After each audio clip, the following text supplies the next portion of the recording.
po, good morning. So, nandito po tayo ngayon sa Marikina, malapit sa Concepcion. Meron po tayo ditong for sale na single detached na house and lot. Yung buong details po, ano ko na lang po sa pag-upload ko ng video. So, let's check po. Pre-own na po yung property natin. Ayan, pagpasok po natin dito sa gate, meron po tayo ditong one carport.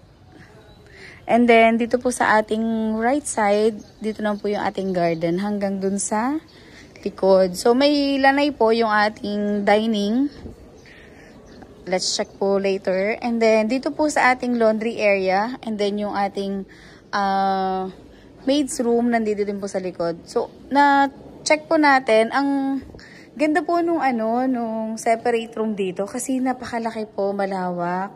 So, may sariling kitchen. Maganda yung pwede ka maglagay dito ng, katulad po na yan, double size po yung bed niya. Wala lang bed frame. And then, dito po yung closet po. Actually, pwedeng dalawa. Lalagyan lang ng partition. And then, may sarili siyang bathroom. So, ang ganda nung yung sa maid's quarter po or kung may kasambahay. And then, kung wala naman po, pwede po, halimbawa po kung may other families na member na kasama, pwedeng separate siya.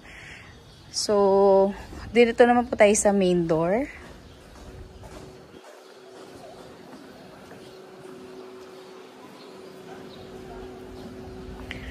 Pasok po natin dito sa ating main door. So, pwede po kayo na lang po yung maglalagay ng option. Kung dito yung living area, then may lanay po tayo doon, and then yung kitchen.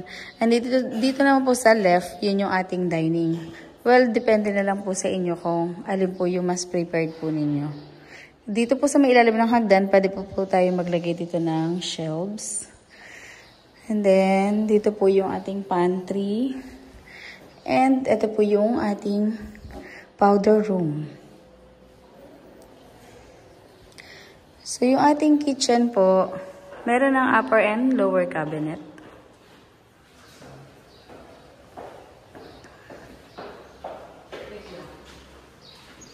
Let's check naman po yung ating second floor. So, yung grills po natin yung dito sana is stainless po. So, dito po sa ating second floor, meron po tayo ditong 3 bedrooms and meron tayong balcony. So, dito po na tayo po sa first bedroom. So, yung first bedroom natin, may kasama siyang built-in cabinet. And then, yung blinds po, yan, kasama na siya. So, fit po dito yung double na bed size frame. And then, punta pa tayo sa ating second bedroom. Almost the same po yung size nila. May kasama din po yung blinds. Yung window blinds po. And then, ito naman pong room na to. Tong door. Ito po yung ating toilet and bath. Ano po siya? Common para dito sa ating dalawang bedroom. So, dito po tayo sa ating master's bedroom. So, yung master's bedroom po natin, malapad po siya. Kasya po dito yung king size or queen size na bed.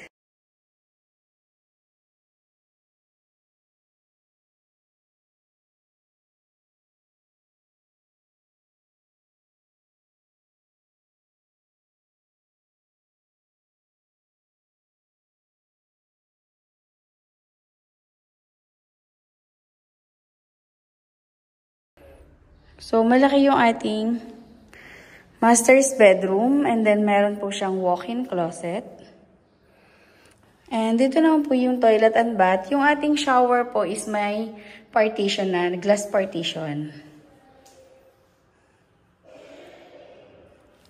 And then, dito po sa may paglabas ng ating bedroom, dito po pwede pa po kayo maglagay ng table or yung maliit lang na sala set.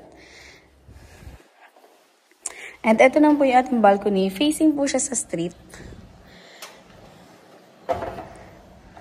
So, yung full details po nito, like yung lot area, floor area, to be followed po, makikita nyo po sa posting ko po. sa pag-upload ko po ng video sa YouTube at saka sa Facebook Reels. So, later po, update ko po. So, sa mga interested po dito sa property, you can message or call me at 0917-143-9488. And then, pa-follow na lang din po sa aking Facebook account, TikTok, and YouTube channel. Thank you po.